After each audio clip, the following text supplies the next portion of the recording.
बघूयात पुढची बातमी। उत्तर पुणे जिल्ह्यामध्ये अजित पवारांच्या अस्थि कलशाच्या दर्शनासाठी रथ गावोगाव फिरतोय। खेड तालुक्यातील भांबुरवाडी या ठिकाणी नामदेव ढोरे यांनी सलग 15 वर्ष शरद पवार आणि अजितदादांचे चालक म्हणून काम पाहिलं होतं। त्यांच्या पत्नींना दादांच्या अस्थि कलश दर्शनावेळेस आठवणींचं दुःख अनावर झालं।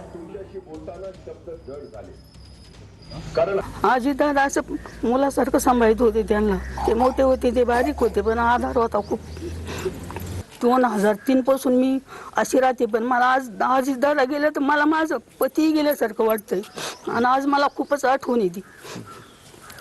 मी त्या दिवशी झालं त्याच्यावरूनच सारखं बघते, मोबाईल बघते। दादांचं निधन झालं, दादांचं निधन झालंच नाहीये, दादांना अपघातीच मरण नाही आलेलं। पूर्ण महाराष्ट्रासाठी दादा काय काम करत होते हे आज लोकांना दिसून येत आहे आणि हेच आपला नेता असताना हे कळलं असतं तर खरंच ती खूप आनंदाची गोष्ट असते।